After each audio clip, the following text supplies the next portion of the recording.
Goeiemôre geliefde disipel van Jesus en baie welkom by nog 'n episode van In Jesus Bybelstudie. Hierdie is episode 33 van ons reeks oor jou identiteit in Christus. Maar kom ons bid net eers saam.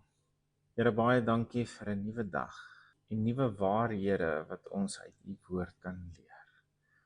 Dankie dat u woord vandag nog relevant is in ons lewe. Dat u woord steeds die waarheid is en dat u waarheid steeds vas staan en dit nooit verander nie. En dankie dat u waarheid vandag die krag het om ons lewens te verander.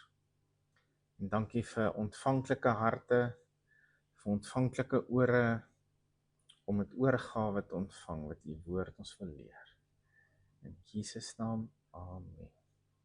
Ons gaan hierdie week kyk na Romeine 6, en wat Paulus ons daar leer rondom sonde, en veral hoe ons as wedergebore seuns en dogters van God moet dink oor sonde binne die nuwe verbond. Maar voor ons by Romeine 6 uitkom, wil ek ons net weer herinner aan ons fondasieteks vir hierdie reeks. Blaai asseblief saam met my na 1 Johannes 4 vers 17. Hy lees in die ou vertaling as volg: Hierin het die liefde by ons volmaak geword, dat ons vrymoedigheid kan hê in die oordeelsdag. Want soos hy is ons ook in hierdie wêreld. Dis verseker so, as daar nou een dag is in jou bestaan waarin jy graag wil vrymoedigheid hê, dan is dit die oordeelsdag. En die woord is duidelik. Ons sal vrymoedigheid kan hê. Hoekom? Want ons is in Jesus. En omdat ons in Jesus is ons soos Jesus. So in die oordeelsdag gaan ons dieselfde oordeel ontvang as Jesus. En ons almal weet wat 'n oordeel het hy ontvang. Dit is my geliefde seun, in wie ek 'n welbehae het. En dis die oordeel wat ons gaan ontvang. Dit is my geliefde seun, my geliefde dogter. En daarom is dit absoluut noodsaaklik dat ek en jy in Jesus moet wees. Hoe kan ek seker wees hiervan? Jy moet wedergebore wees en jou geloof en vertroue moet 100% in hom wees. Dit is so eenvoudig. Ek en jy kan op niks vertrou wat ons uit ons eie krag en inspanning na hom toe bring nie. In daai dag gaan dit alles soos mis voor die son verdwyn. Maar die goeie nuus, dat ons vrymoedigheid in die oordeelsdag kan hê, is nie net vir die oordeelsdag nie. Dis ook vir nou, in hierdie lewe. Luister weer wat sê hy. Hierin het die liefde by ons volmaak geword, dat ons vrymoedigheid kan hê in die oordeelsdag, want soos hy is ons ook in hierdie wêreld. Ons is nou in hierdie wêreld soos Jesus. En ons weet nou al uit vorige studies dat die woord hier praat van ons geesmens. Die deel van jou wat die noodsaaklikste is voor God. Jou gees. Want God is gees en hy deel met ons in die gees.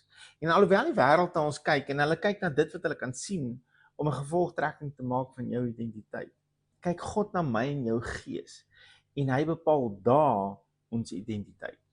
En voor hom is daar net twee soorte. In Jesus of nie in Jesus nie. Wedergebore of nie wedergebore nie. Daar's nie 'n derde of vierde tipe nie. En ons kan nou in hierdie wêreld en in hierdie lewe voluit vanuit hierdie identiteit leef, want ons is dit reeds, nou, in hierdie wêreld. En dit is van God wil hê ons fokus moet wees, op Jesus, en die feit dat deur wedergeboorte hy ons soos Jesus gemaak het. Absoluut mind-blowing, is dit nie net nie? Nog 'n teks waarheen ek wil hê ons moet blaai voordat ons by Romeine 6 kom, is Romeine 12 vers 2. Hier sê Paulus onder inspirasie van die Heilige Gees die volgende: En word nie aan hierdie wêreld gelykvormig nie, maar word verander deur die vernuwing van julle gemoed. Godsdiens wil hê jy moet jou gedrag verander. En hulle doen dit deur jou te laat skuldig voel, deur jou daarop te wys hoe onbevoeg en hoe sleg jy is.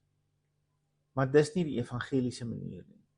Die evangelie sê, die manier om te verander, die pad na nie net verandering nie, maar totale transformasie, is om jou manier van dink te verander. En nee, dis nie om jou gedagtes met skuldgevoelens te vul nie.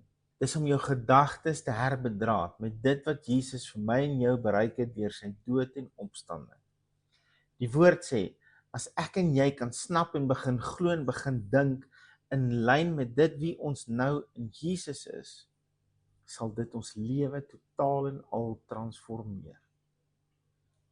Met hierdie teks in gedagte, is jy bereid om saam met my verander te word deur die woord? Is jy bereid om getransformeer te word deur die woord? Nie deur skuldgevoelens of deur harder te probeer nie, maar deur dit wat die woord sê. Is jy bereid om saam met my 'n groter waarde te plaas op dit wat die woord van God sê, as dit wat enigiemand anders sê? Maak nie saak wat hy of sy se titel is nie. As jy sou kies dat die woord van God die heel grootste en heel laaste sê in jou lewe het, is jy in vir die asemrowendste tyd van jou lewe. Ons gaan nou vandag net kans hê om te kyk na die begin van Romeine 6. Die vraag wat vandag nog in die kerk gevra word, wanneer die evangelie in sy volheid verkondig word, is vir Paulus ook gevra in vers 1. Wat sal ons dan sê? Sal ons in die sonde bly, dat die genade meer kan word? Gee genade vir ons 'n lisensie om te sondig? En dan kom sê Paulus in vers 3 vir ons, dat die rede hoekom ons hierdie vraag vra, is weens 'n gebrek aan kennis. Vers 3 begin met, of weet julle nie? Dis vir my asof hy wil sê, julle vra hierdie vraag uit onkunde, omdat julle nie weet nie, want as julle geweet het, sou julle nie so gevra het nie. En dan spandeer hy die res van hoofstuk 6 en 7 om te verduidelik wat vir ons bereik is aan die kruis en deur die opstanding. En ons gaan vanmôre af in diepte kyk na wat hy vir ons in Romeine 6 verduidelik, wat ons moet verstaan en snap van Jesus se dood en opstanding, en waar ons nou staan in verband met ons sonde in die nuwe verbond. Die vraag waarmee ek jou vandag steeds wil los is, sal jy bereid wees om te glo wat die woord sê en die woord toe te laat om jou gedagterigting te verander, om sodoende jou lewe te verander?